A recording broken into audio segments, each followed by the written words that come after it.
Hi, this is Dr. Anthony Revis, and this is Introductory Concepts in Polymer Chemistry by Dr. Anthony Revis, Chapter 3, Polymer Chemistry.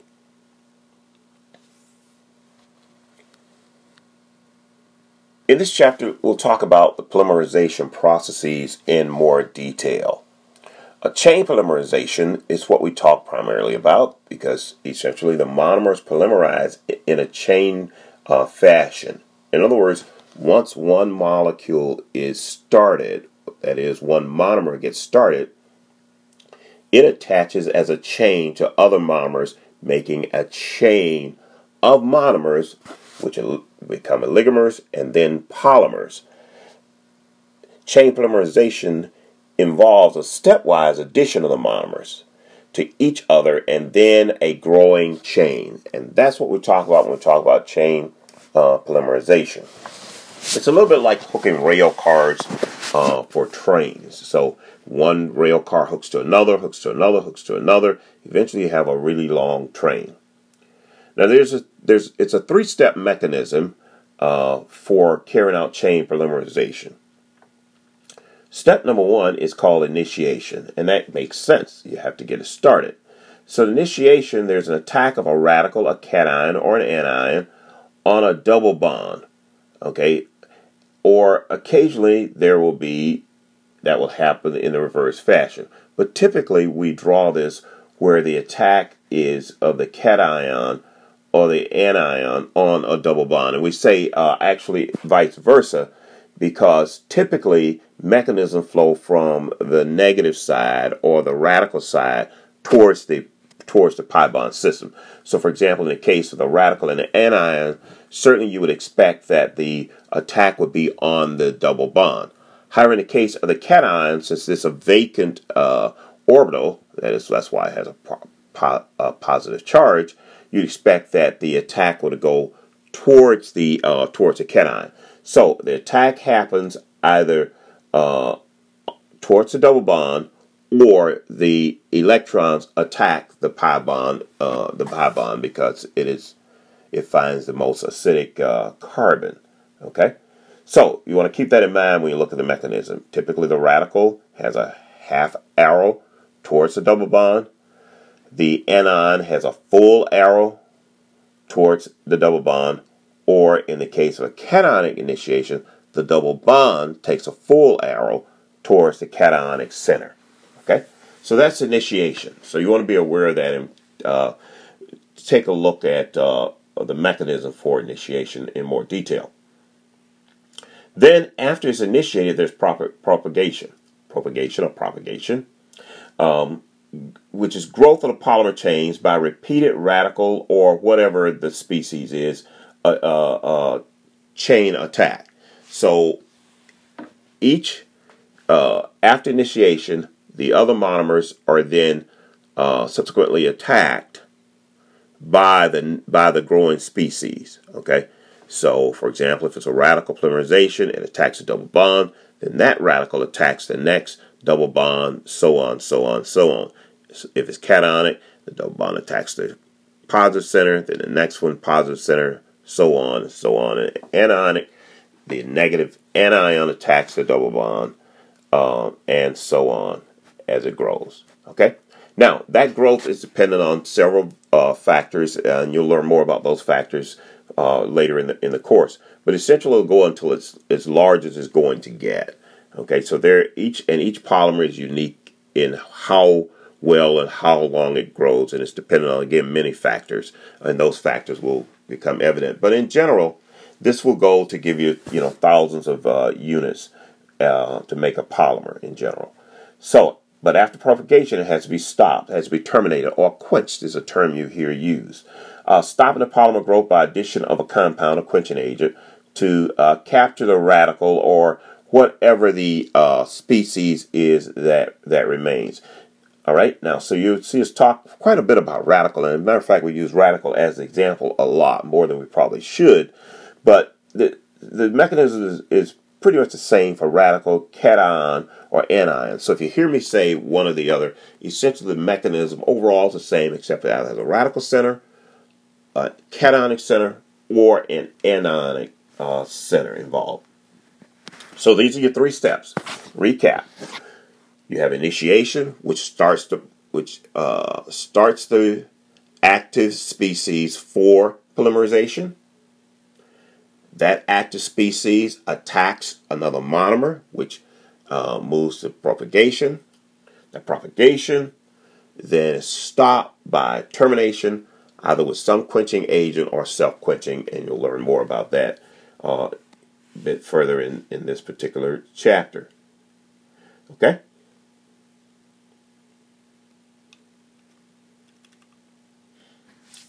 Let's look a little more detail at the radical.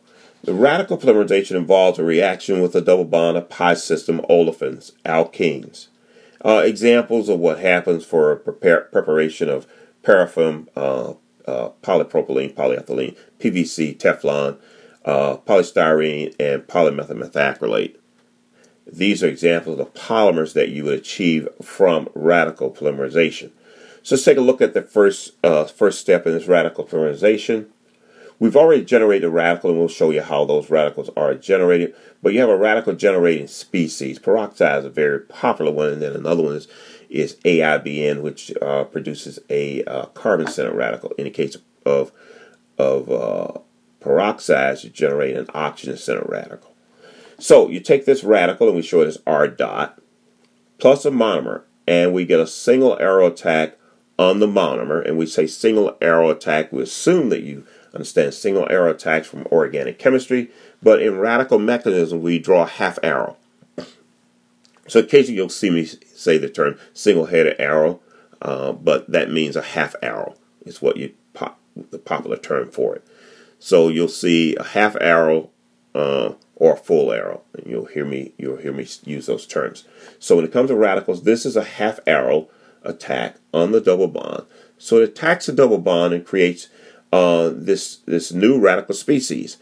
It is that radical species that pushes the rest of the chain reaction.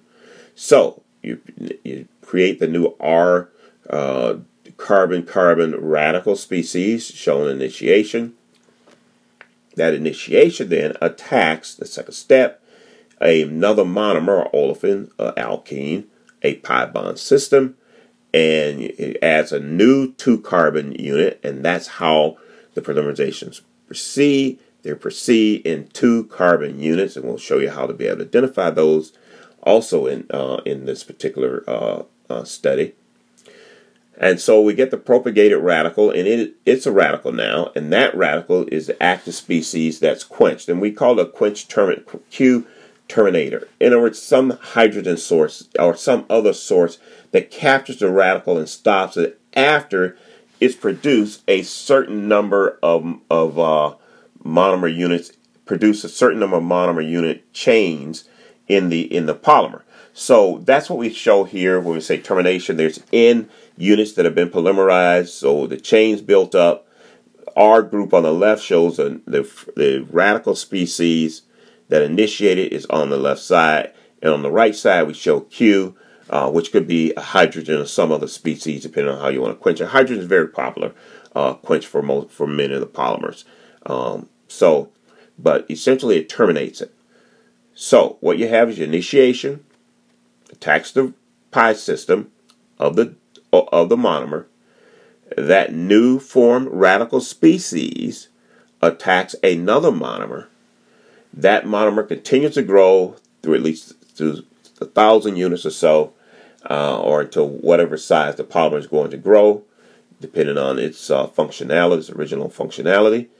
Then it's quenched at the end to give you a terminated polymer species, or at least a terminated polymer, period. Okay? Now, radical polymerization will continue unchecked once started to produce very, very long polymers. Larger numbers of moderately sized chains are also formed. So essentially you don't get this one single chain. You get a distribution of chains. And that gives what's called the dispersity or the polydispersity. You get what you really like to get is this really nice bell-shaped curve, but occasionally it'll be skewed to the left or skewed to the right, and that's just the nature of the polymer. So you have a distribution. So when you measure a polymer, you're not really measuring one chain, you're measuring many chains of many molecular weights to give you an average molecular weight, which we will talk about. So you have these large number of moderately sized chains that are formed. This suggests a chain terminating reactions are taking place. In other words, there are more termination reactions taking place than a single one that stops the reaction. However, once this polymer has grown to a certain size, typically some quench agent is added or some quenching process is carried out to terminate all of the radicals in the polymer. Otherwise, the polymer will continue to drift and continue to grow as often as there is monomer there to do it, or it will find alternative things to satisfy the need of that radical for an extra electron. Essentially, it will extract hydrogens along the way, or it will find other radicals to combine with. Now, so termination occurs by radical combination or disproportionation. Now, combination means two radicals come together. Disproportionation means it breaks into a double bond. Depending on the nature of the polymer and where it's going to be used, either polymer can be okay. But keep in mind, if it's disproportionation to form an olefin, a double bond, that pi system has the potential to undergo further polymerization reaction. So more times than not, production chemists will try not to let it terminate to a double bond unless that's just going to be okay in a downfield application, in some other application. So we show you the two ways these could terminate here. Polymer chains can find two different polymer chains can find each other and combine. So it's be like a head-to-head collision of the two radicals, or the coupling of the two rail cars, and it stops. So you have your polymer chain on either side, and they just come together, and it stops. It quenches through quenching. Okay, that's where two radicals come together. All right, the other one that we can do is called disproportionation. Now, we should probably mention that we talk about this, as disproportionation, meaning that it eliminates a hydrogen from one of the chains. But in order to eliminate that hydrogen, it really is an extraction of that hydrogen by another radical. So what happens is a radical chain comes in and it collects a hydrogen from the other chain, and that produces the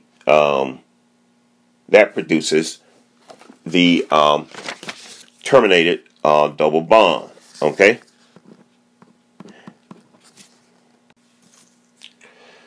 So then, what happens when it extracts the hydrogen?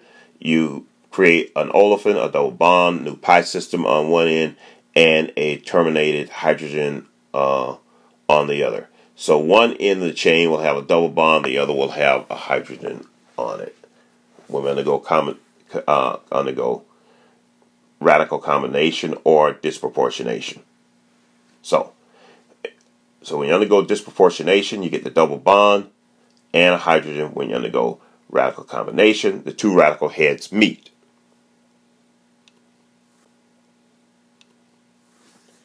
Now, radical chain growth polymerization is diverted from producing linear micromolecules by chain transfer reaction. In other words, an intermediate chain radical removes a hydrogen from the backbone of another chain by intermolecular or intramolecular hydrogen transfer or hydrogen extraction. So you basically lose a hydrogen from the chain on its backbone, and when that happens, it creates a new radical, which can actually undergo several types of reactions. And in some cases, you might see some disproportionation midway the chain. In others, you might see some type of combination. But essentially, once that hydrogen is extracted, it's free to do other things. Okay? And oftentimes, quenching will occur, or cross-linking might occur as well at the radical site. So really, one of the take-home messages you want to keep in mind, when you produce new radicals, then there's the possibility that other types of chemistries might occur. Some of those chemistries might be coupling, that is where the two radicals find each other, the combination. You might see disproportionation, or you might see attack on another chain. So essentially, that radical will find a way to satisfy its thirst for that missing electron. That is the nature of radical polymerizations.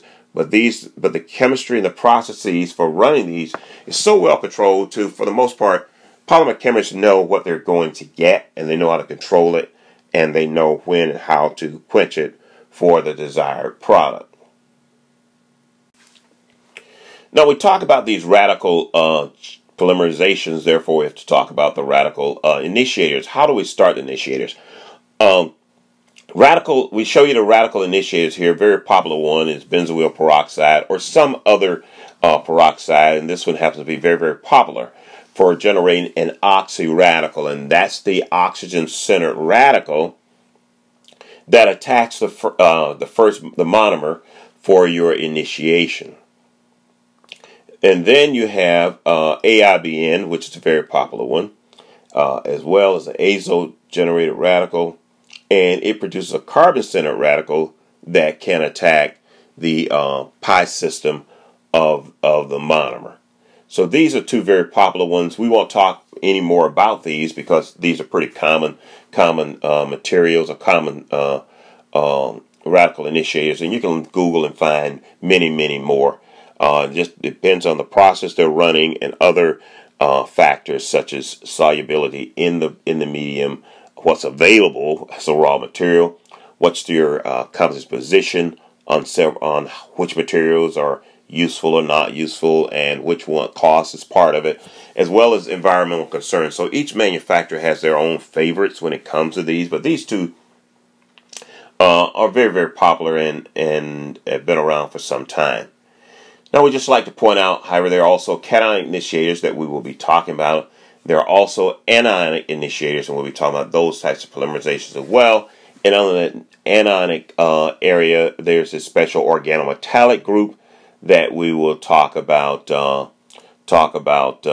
as well. So we just like to show these to you in one slide here, so you have an idea that they're not just radical initiators available in industry. There are also other types of polymerizations, and so this slide summarizes some of the key ones that we expect you to at least be familiar with, and we expect you to know when it comes to chain polymerization. So now, here we show you a summary of the kinetics of this. This is the kinetics will not go into much further detail in this, but only be aware of what the kinetic expressions or kinetic equations are for each of the steps along the way, because it gives you an idea of how the materials are interacting and what types of species are active in each of the phases. And that is the intent of this, and they help to understand that. So in initiation, you really have the initiator shown here by this equation, 2FKD to I. So it's really dependent on the concentration of initiator. So that's really the bottom line in the initiation stage. The concentration of the initiator is what's very, very important. And so polymer chemists and production people who produce polymers have learned how to manipulate that, and it's pretty straightforward. There's software programs now that runs, frankly, most of this. Hardly anyone runs a polymerization without running the software packages first. In the good old days, they put it in and add concentrations. They run a curve until you find the ideal. Now those ideals are easily found by running apps and other software.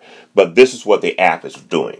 When it's running the software, it is really taking a look at the constants and the initiator concentration. In the case of propagation, it's dependent on the radical species, and that's a new form radical species. That is not your initiator.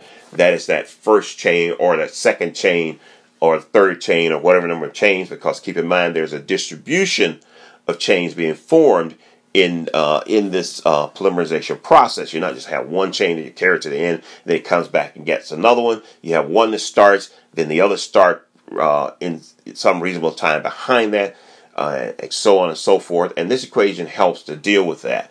And so it's really proportional to that the chain of that propagating radical species in the chain attacking other monomer.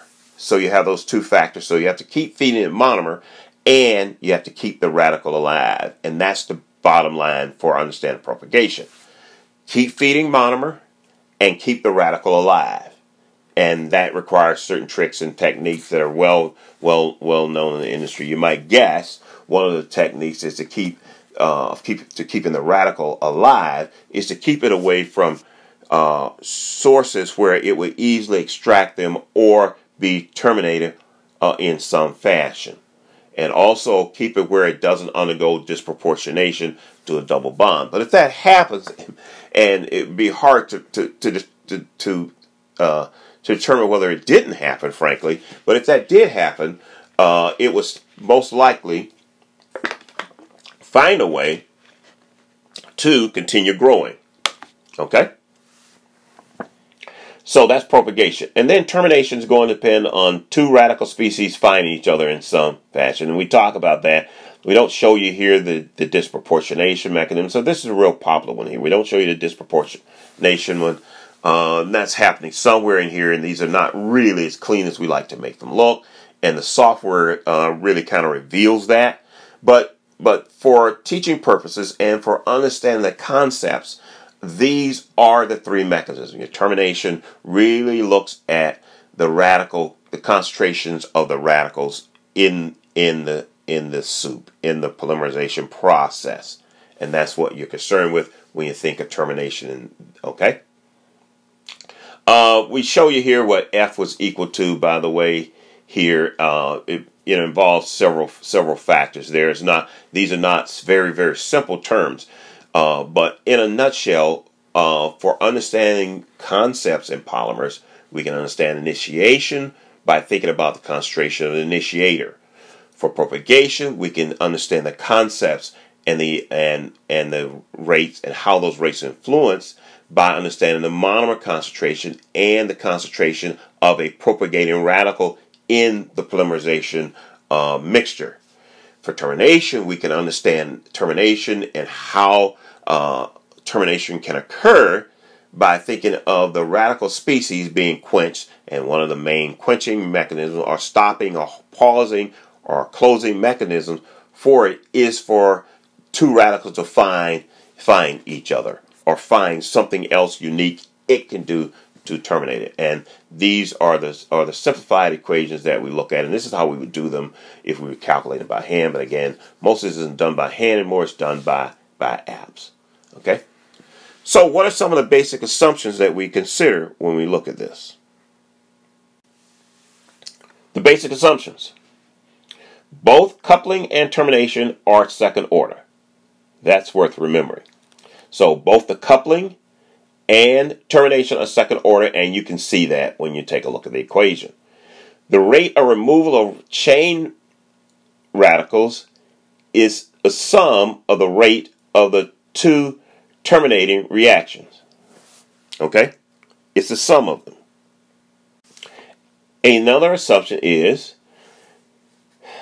you have to assume a steady state concentration of the transient species. So you assume there's a steady state concentration of transient species to help with the model. Okay? Keep in mind, most rate equations aren't pure in themselves. In polymers, they really aren't, because of the number of species that are present in there, because you're always growing new chains and you're not growing them at exactly the same rates. And that's understandable because you have different radical species, different sizes of the propagating species as well. And then the monomers have to enter and find the radical. The radical has to find the monomer. And there are different radicals seeking that monomer. Okay, then the other thing is radicals are consumed at the same rate as they are generated. And that's kind of the assumption that's made there. So these are the basic assumptions that go into helping this model work for us. Okay, which has worked really well for over many years of polymer chemistry and polymer science. And most of this, again, now is put into some type of app or equation that's now considered to be relatively straightforward and easy to deal with. So what about cationic polymerization? Cationic polymerization is polymerization with a pi bond system. Okay, so that's what happens in a cationic system. It's polymerization with a pi bond system. It's more complex than radical, but more specific. Okay, so it's a bit more complex in one way, but it's more specific, and that's why it's used. So in other words, where a cation or a radical process may not give you high specificity of a particular polymer, cationic would. And there are cases when a polymer needs to be highly specific. You need a very specific dispersity or distribution of polymer. You need a very specific in-group functionality, or a more narrow molecular weight or higher molecular weight, or whatever that molecular weight control is, or you'll need a certain tacticity. In other words, tacticity meaning what? All the species either on one side, or they're alternating across, or what? They're random. And we know that when they're all on the same side, that's called isotactic, right? We know when they alternate, consistently alternate, they're called syneotactic, meaning left, right, back, front. Or when they're just random in terms of their arrangement on the backbone of the chain, is called atactic. Okay, this topic was discussed in chapter 2. So when we want the specificity, we use cationic polymerization. Now, it's limited to electron donating R groups, and that's important. And there are solvent effects. An example of this is polyisobutylene, which is butyl rubber, basically, is what it is. So we show you here on this slide an example of initiation. It's at minus 78 degrees C. That's one of the control mechanisms that's used. So you have the initiation of the monomer, or the olefin, which is an alkene, to give you the cationic species. In this case, we use BF3 methylene chloride solution, and you'll often use something that's called BF3 etherate or some other BF3 Lewis acid type species for initiating this, and so you get initiation, and that produces a cationic species. Now that cationic species will be found by a monomer, and we say be found by a monomer in that actually the monomer will attack the positive center. I mean, the monomer will attack the positive center. So they seek each other out. Okay, so we're not going to split hairs on that, but essentially keep in mind electrons flow from where the electrons are to where the electrons are absent in terms of typically drawing organic mechanisms. Okay, so we have the monomer, and that produces a propagating species. We're starting now to couple or link the monomers together to make a longer chain. And again, this is a more specific chain. We get these oligomer chains formed. These oligomers are then quenched in some fashion, and we capture the polymer, and we get termination. And in general, this looks like the radical, except in many cases, the dispersity of the polymer, the dispersity of the polymer, meaning how wide the polymer distribution is, will have changed. Okay, so although you get the same polymer, oftentimes you'll get a different distribution or a different specificity in the polymer. All right, so we keep that in mind when it comes to cationic versus radical.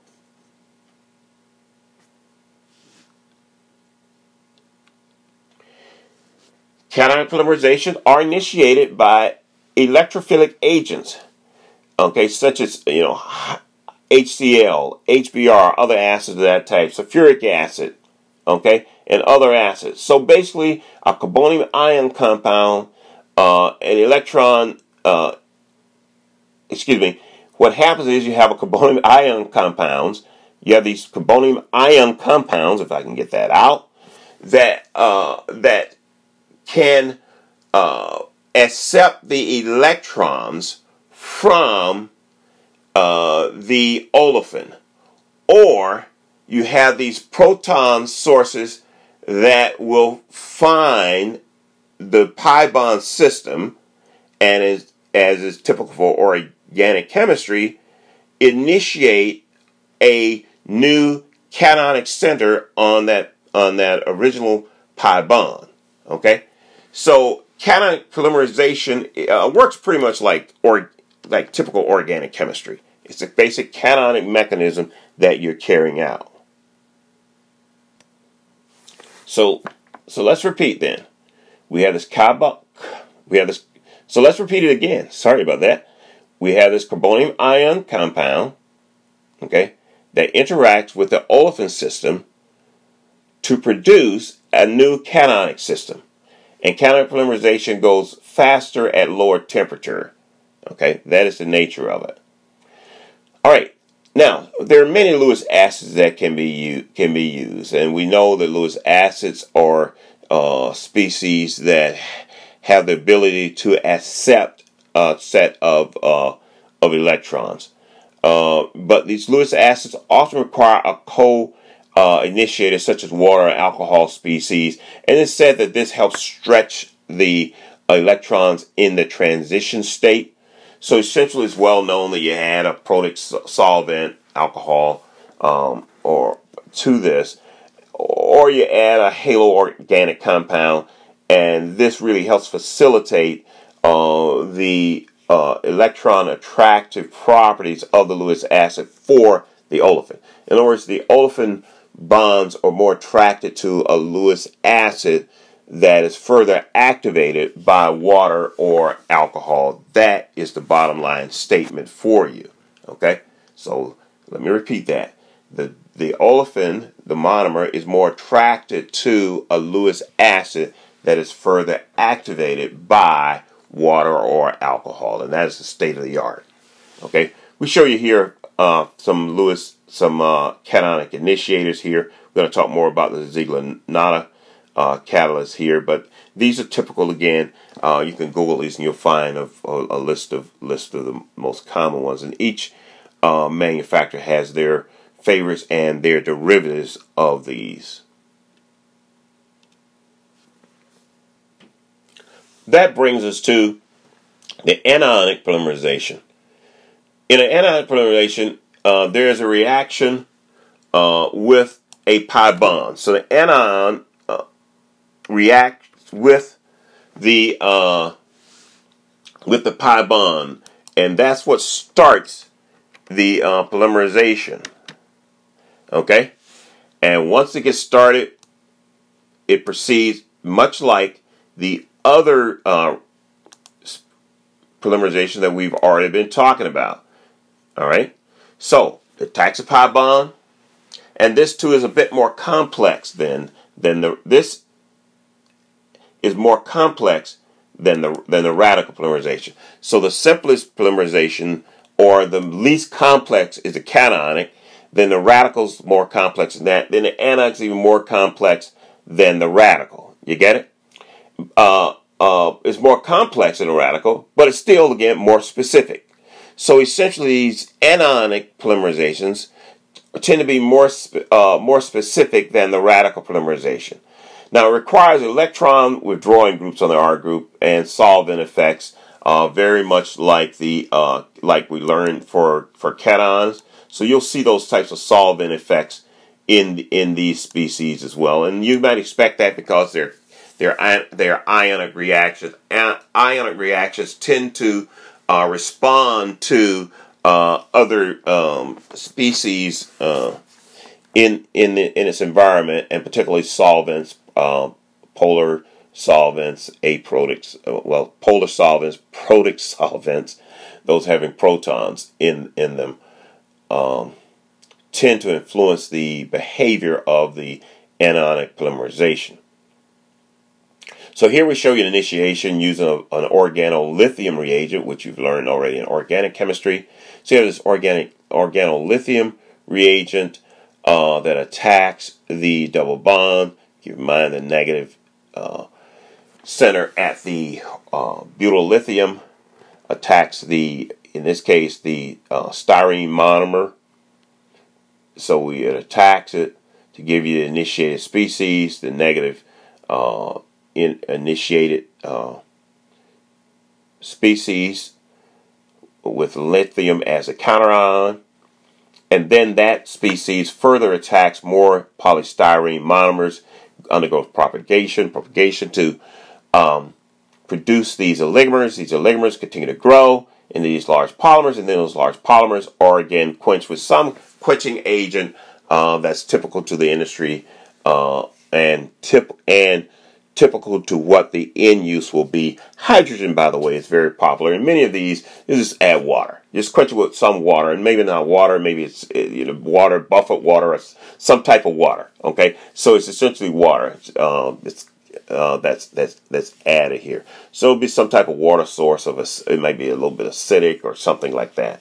But just that's how they're quenched, or some other hydrogen, easily extracted hydrogen species that won't itself form a new radical that, in this case, anion, form a new anion or new species, new anion, cation radical, or whatever the polymer process is that will cause damage down the road. So essentially, quenching, it stops it again. That is the bottom line. So let's review it. You have anionic species, attacks a pi bond. That species attacks a new monomer pi bond, producing this series of oligomers. They're quenched to give you the final polymer. Now, anionic polymerization takes place with monomers possessing double bonds, vinyl, olefin, alkene, as well as nitrile, carboxy, and phenyl type species. So many pi bond systems can undergo some form of anionic polymerization. That's the take-home point. So not just to the vinyls, the olefins, but not just the vinyls and olefins, but other species will work.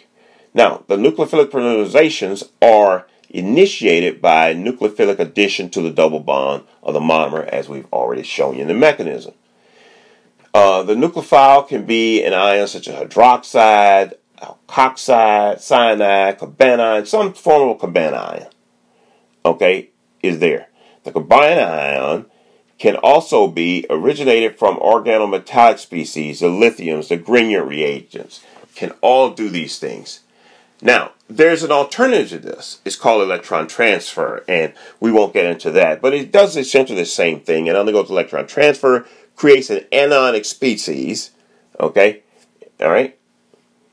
And when it does that, it propagates it attacks again the monomer, which propagates the polymerization, okay? The molecular weight or the molar mass of the polymer, and typically you'll hear me say molecular weight when it comes to polymers. The molecular weight of polymer can be predicted from the amount of starting material used, and that's important. So there are models that will show how to add the molecular, how to determine the molecular weight based upon the molecular weight of the polymer. Okay. For radical initiation polymerization, the molar mass is directly proportional to the monomer concentration and inversely proportional to the square root of the initiator concentration. So we thought we'd mention that here when it comes to the molar mass of these polymers. So let me recap that. Molar mass of the polymer is it can be predicted based upon the amount of starting material. Okay, and we know that for radical, the molecular weight is directly dependent on the monomer concentration and inversely proportional to the square root of the initiator. Okay? So essentially, when polymer chemists are considering the polymer, they think about the molecular weight of the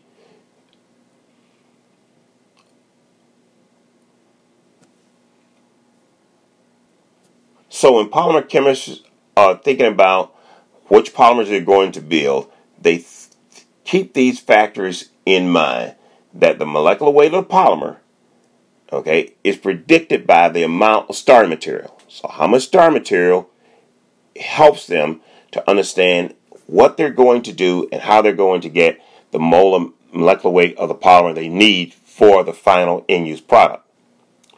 In the case of radical initiation polymerization, the molecular weight is directly dependent on the monomer concentration. So when they think of radical polymerization, the question is, what's the monomer concentration? And that's put into the model for carrying out the calcs. And again, this is all done by app now. And it's also noted that the molecular weight for a radical process is inversely proportional to the square root of the initiator concentration. So these are the factors that to keep in mind when polymerizations are being planned and being carried out. Now there's another area that's very, very special in polymerization. It's called the Ziegler-Natta catalyst. These are two colleagues that discovered this catalyst. Both names are there. The Ziegler-Natta catalyst. So in this catalyst, it is a very specific catalyst for very specific types of polymer that you're designing. In other words, depending on the polymer you need, the performance properties, you use a Ziegler-Natta catalyst to give you either isotactic or syneotactic. Okay. So shown here is an example of polymerizing ethylene. So you have ethylene here with a titanium catalyst, a coke and aluminum. So this is the combo catalyst here. And when this is carried out, you get linear polymer in as high as 10 to 20,000. Okay? That would be if you just really wanted, if you will, the generic catalyst. If you just really wanted the generic polymer. So this would give you what you want. And in case of ethylene, you can't tell the difference. Okay? So you use this would be a general purpose catalyst. You put it in, and actually for any of them, even the more expensive ones, we'll just give you this. Okay? Because there's no differentiation on its backbone. And when there's no differentiation on the backbone, essentially any catalyst will give you the output. So typically this will be driven by cost. They'll say, okay, choose, since it's going to be a generic product, there's no functionality on the backbone, there's nothing really unique about it, take your low-cost catalyst, run the process, get your 10 to 20,000 molecular weight. But there are applications and there are polymers that require it to be more specific. For example, the performance of an isotactic polymer will be different than that of a syneotactic polymer, and we will show you some of those differences, and you'll learn those in this particular short course. So, if you take propene, for example, and you polymerize it with a titanium catalyst, then you would get a isotactic polypropylene. You get it? And that's what you would expect. That's because These metal catalysts tend to be very specific because of the mechanism, which we will show you soon. But essentially, the catalyst sits on one face, on a face of the olefin, okay, and it directs a very specific mechanism by which it yields its polymer through the propagation steps. Okay, so those steps in the middle in the propagation are very, very specific, and that's based upon how it sits on a specific catalyst, on that catalyst face, which we will show you real soon. On the other hand, if you were to take the exact same monomer, propene, and you react it with a vanadium catalyst, okay, plus its aluminum co-catalyst, you would get a syntactic polymer based upon how the olefin sits on the face. And we talk about sit on the face, it literally is that. It actually sits on a particular side or region of the catalyst, and it sits there, and in its propagation step, that where it sits on that catalyst, which is different from metal to metal, will determine how it propagates, whether it propagates uniformly all on one side or alternates systematically side to side. And that is very much determined by the catalyst. So let's recap that. In the case where there's no differentiation in the olefin, for example in ethylene, any catalyst would do. You can take any of these catalysts and you're very likely you'll just get polymerization 10,000 to 20,000 molecular weight. If you want it to be isotactic, then you use a very specific catalyst, and now models can help determine which of these will occur. The mechanism is so well understood, so most of this can be done by models in terms of choosing it, but in the end you have to run in the laboratory and prove that it's true.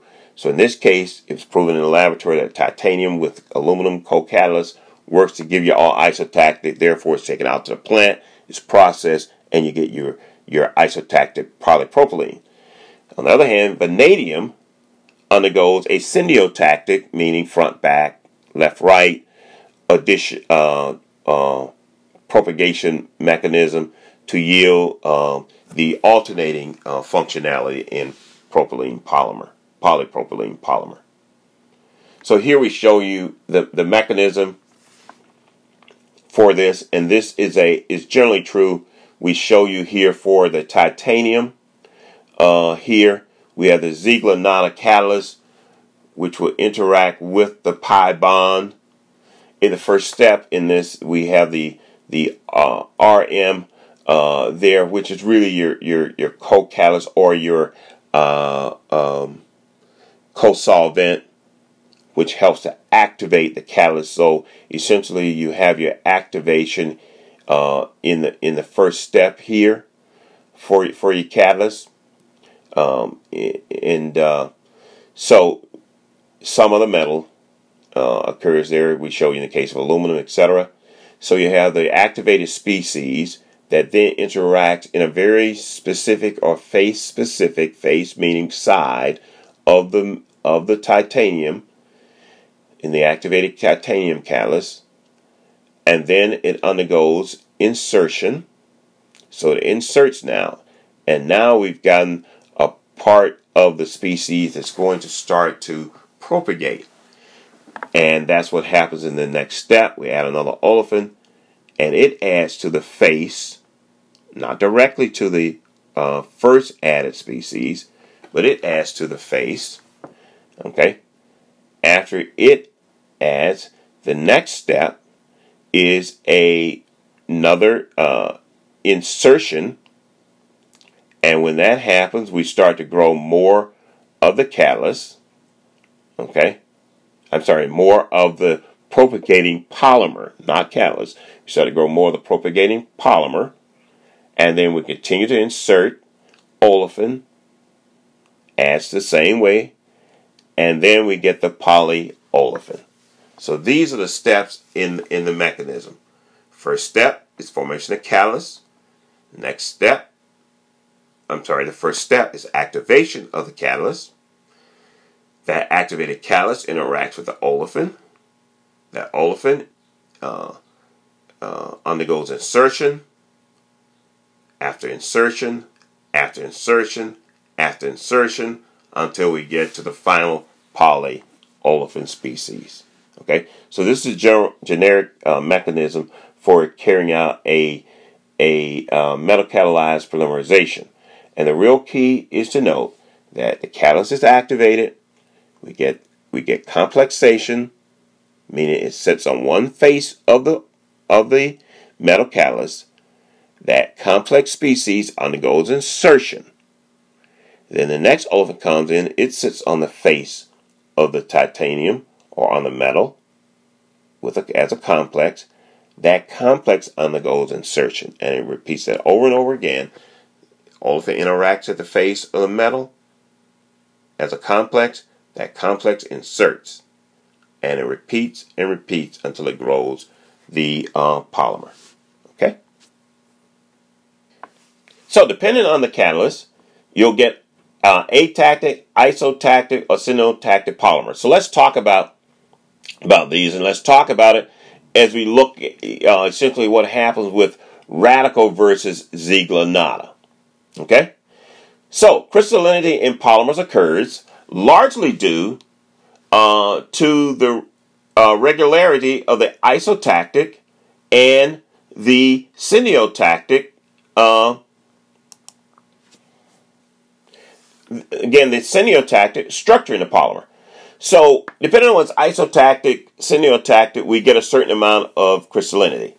Isotactic and synotactic polymers are have high melting point. They are high melting point polymers. Keep that in mind.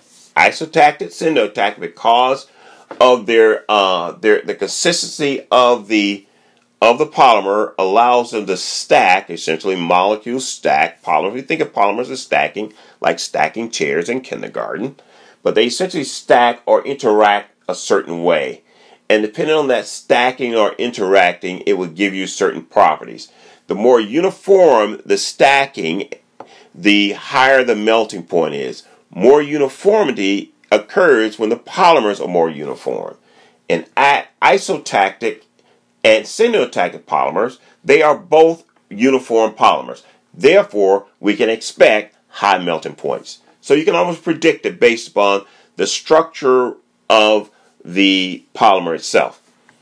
So it makes it useful for applications where it involve boiling water or high temperatures. And we always like to say boiling water. Hexane is one of the materials we like to use for testing polymers, and water is the other. So we test hexane and water, see how they respond before you think about testing for anything else. If they fail these and the application is specific to those, then you try new polymers.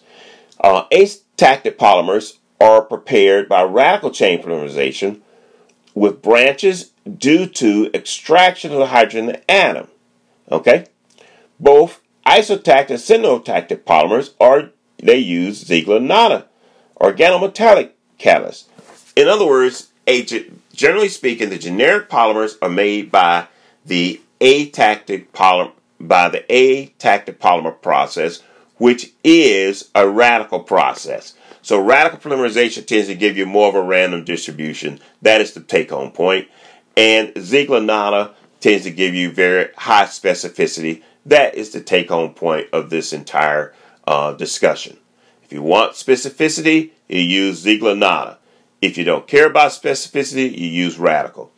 Depending on which Ziegler-Natta catalyst you pick, you will get synotactic or isotactic.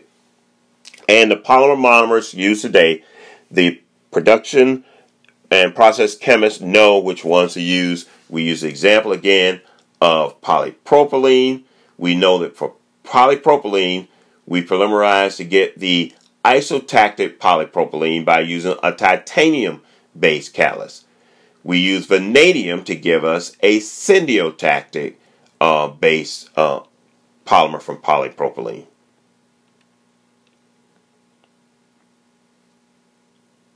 Now there are other types of polymerizations that we must discuss. Condensation polymerization, which is a well used polymerization process by nature and by biology. Biological systems love condensation polymerization. They produce water. So if it's a condensation, it produces water. This is how we form polypeptides.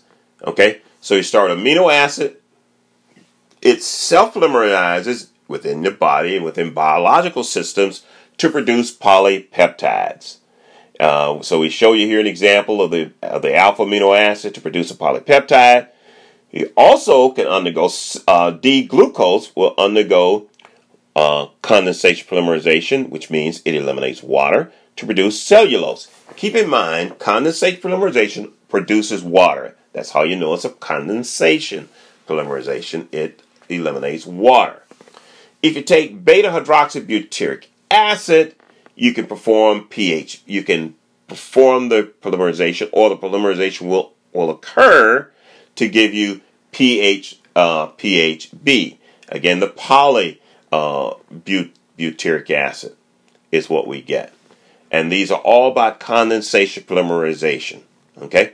So if you want to know how many units really occurred, you can weigh the water, analyze the mass of water. That'll tell you how many units went together. It is that straightforward.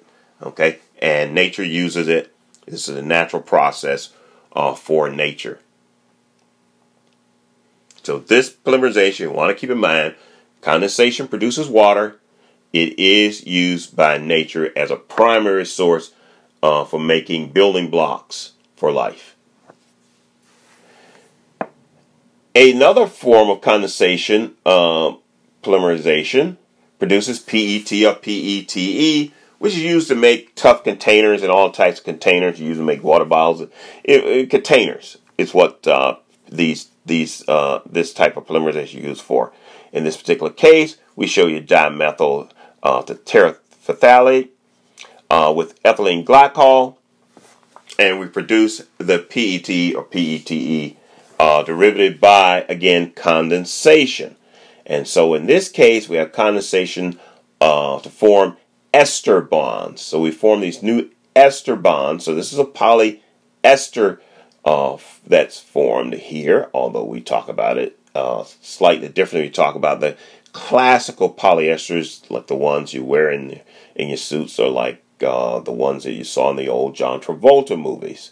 So this is the one that produces the tough containers or bottles and things of that nature. So we condense this acid, this diacid, with this alcohol, ethylene glycol. It condenses to form the polymer shown here, which is a PETE polymer or a polyester polymer. So we form these new ester bonds by condensation. Now, what's the condensation polymerization kinetics looks like? Here's a summary of it. Here's what you want to know about the polymerization. That chain polymerization is very fast. Okay? All right? But step growth is slow. All right?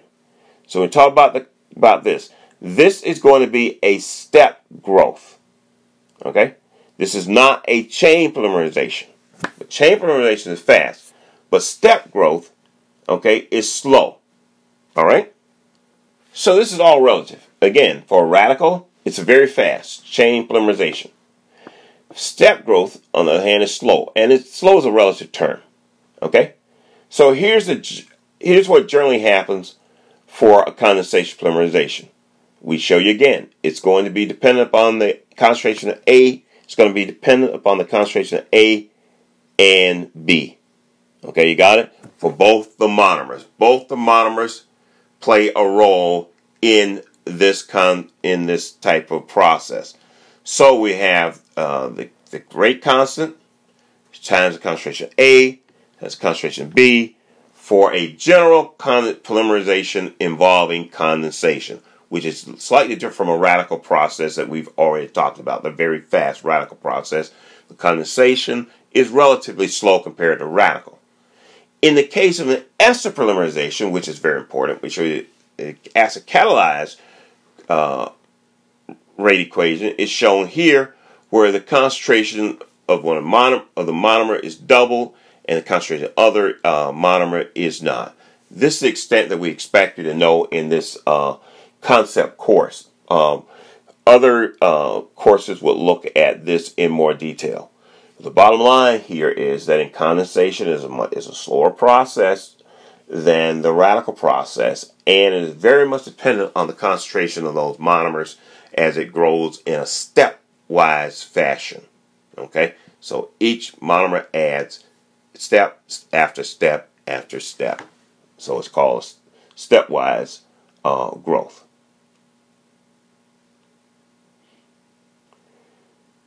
Now, when it comes to condensation polymerization, there's a theory called the Flory assumption. The assumption goes like this. The reactivity of a functional group is independent of the length of the chain to which it is attached. In other words, the condensation doesn't really care about the chain length. It only cares about the functionality, the head or the tail of the species where the functionality is. So so this graph is simply saying that at chain length 3 to the n, 3 to the n as in END, chain 3 to termination, okay, regardless of the length, it's the same. You get it?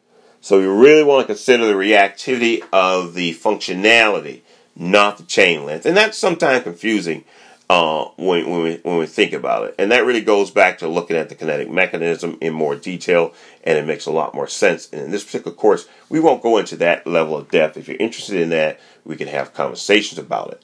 But otherwise, this is what you want to know, that the Flory assumption tells us, and he simply has gone through the math and has looked at the chemistry and said, this is what you get. All right, and it's dependent on, it's independent of the chain length. It does not depend on the chain length in its mechanism. So when we look at polymerizations, one of the things we like to be able to do is identify the monomer units. So we look at a final polymer, we can look back and tell you which monomers it was made from. And that's something you want to know how to do if you're going to play polymer chemistry or deal with any type of polymer chemistry. So in a chain polymerization, it occurs with 2 carbon double bonded segments. That's how it always works. So you look for 2 carbon double bonds. The other functionality imparts properties. That's what the chain is for. The double bond is to polymerize. The group hanging off the double bond imparts the properties. There's no group there, it still imparts properties.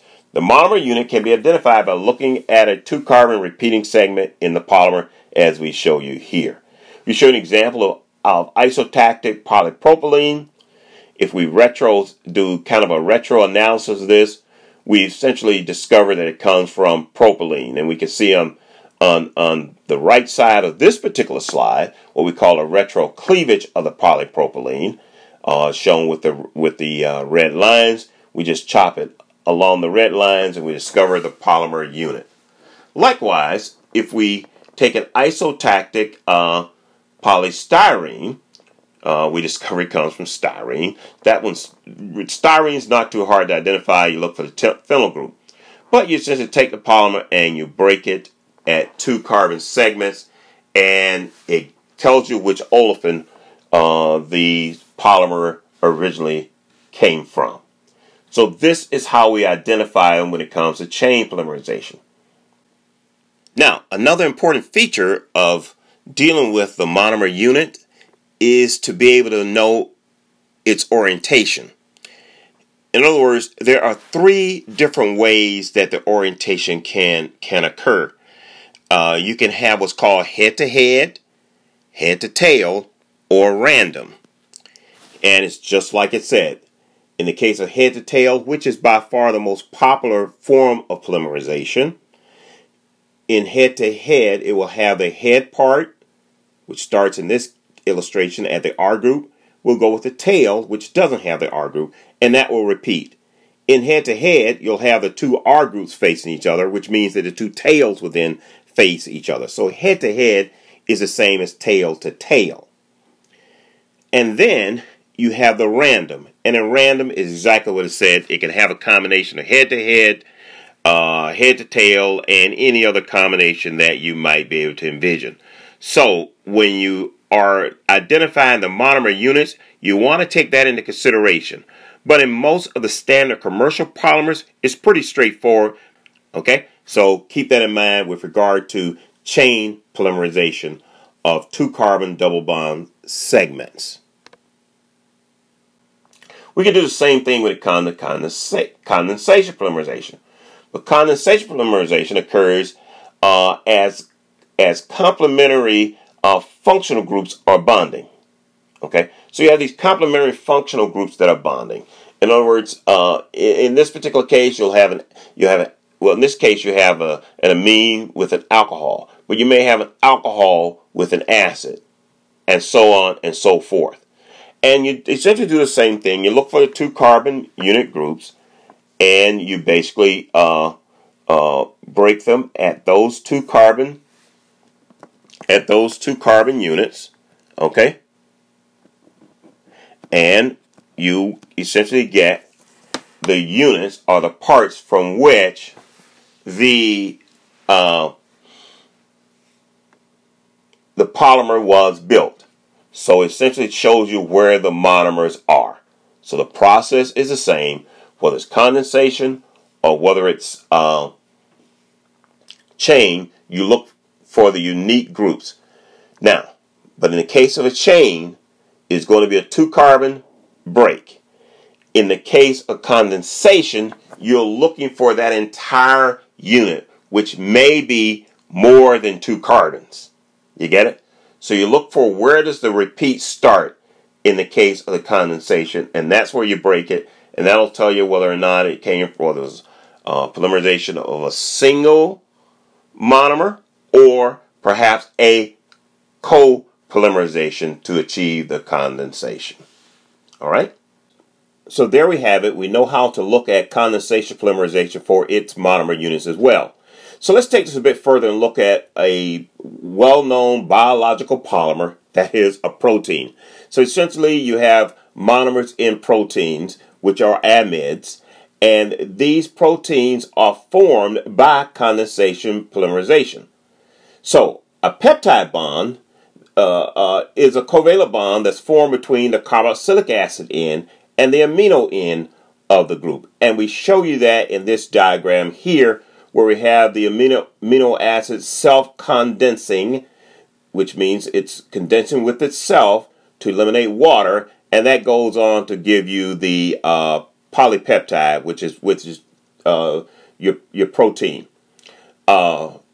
So we look at the number of N units, and in fact, in this particular case, I actually have 2 N units inside the parentheses on purpose to illustrate that that's what you really start to build when you build these. You take one unit and it builds to the next, and then it goes on and on. So I really just wanted to highlight that first unit as well there. But typically, this would simply be a single unit within the brackets with a certain number of ends along the chain. Okay, so be aware that you can also identify biological polymers using the same approach by simply looking for a unique monomer group within the brackets of the polymer, and that will tell you how many monomer units were used to form the polymer. Okay? All right. Enough said on that. Well, that completes the lecture, Introductory Concepts in Polymer Chemistry by Dr. Anthony Revis, Chapter 3.